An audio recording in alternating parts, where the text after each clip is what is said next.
আসসালামু আলাইকুম। নেতানিয়াহু পরিকল্পনা করছেন যে তিনি গাজার চেহারা পাল্টে দেবেন এবং তার পরিকল্পনা হচ্ছে প্রথম ধাপ, দ্বিতীয় ধাপ, তৃতীয় ধাপ। কিন্তু সব পরিকল্পনার শেষ কথা হলো গাজা বা পশ্চিম তীর, রাফা সব এলাকায় হচ্ছে তাদের একটা আধিপত্য থাকবে। তারা যে কোনো সময় যদি আক্রান্ত হয় বা কোনো সমস্যা ফিল করে তারা যাতে সেখানে প্রবেশ করতে পারে। এই হচ্ছে পরিকল্পনা। এইভাবে তিনি গাজাকে পুনর্গঠন করবে, মানবিক সহায়তা দেবে, আলাদা কর্তৃপক্ষ গঠন করবে এবং ফিলিস্তিনের নাগরিকদের মধ্যে এর উদ্দেশ্য হলো হামাস যাতে সুযোগটা না নিতে পারে এবং হামাসের লোকজন দিয়েই এই কাজটি করবে, কিন্তু ইসরায়েলের নিয়ন্ত্রণে থাকতে হবে। এরকম একটি পরিকল্পনা তিনি পেশ করেছেন। গাজায় ইসরায়েলি হামলা এখনো থামেনি। এরই মধ্যে গাজাকে ঘিরে নিজের দীর্ঘমেয়াদী পরিকল্পনা প্রকাশ করেছেন ইসরায়েলি নেতা বেনিয়ামিন নেতানিয়াহু।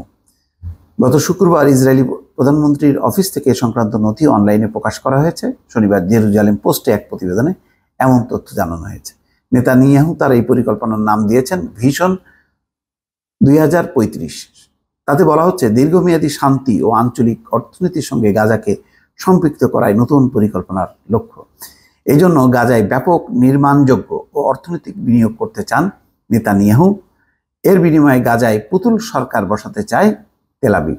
গাজা রীতিমতো যে ধ্বংসযোগ্য, কেউ বলছেন যে এটা 20, 25, 30 বছর লাগবে এই গাজা আবার তার মতন করে আবার মানে সবকিছু মেরামত করে উঠে দাঁড়াতে, আর তিনি নাকি এটারে একদম চেঞ্জ করে দেবে। 3 ধাপে গাজায় স্বায়ত্তশাসন প্রতিষ্ঠার পরিকল্পনা পেশ করেছেন নেতানিয়াহু। প্রথম ধাপে 12 মাস ধরে মানবিক সহায়তা প্রদান নিশ্চিত করা হবে। এই জন্য গাজাকে প্রথমে হামাসের হাত থেকে মুক্ত করতে চান নেতানিয়াহু, অর্থাৎ হামাস নির্মূল করার পরে এই পরিকল্পনা বাস্তবায়ন করবে।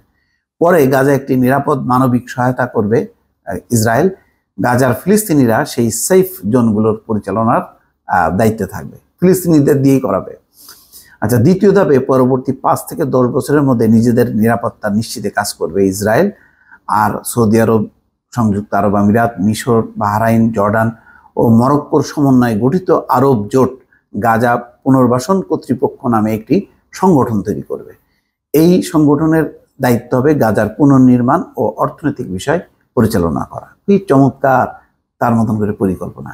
মানে ফিলিস্তিনিদের ভাগ্য ফিলিস্তিনিরা না, সেটা গড়ে দেবেন হচ্ছে ইসরায়েলের যার হাতে এখনো রক্তের দাগ শুকায়নি, সেই বেনিয়ামিন নেতানিয়াহু।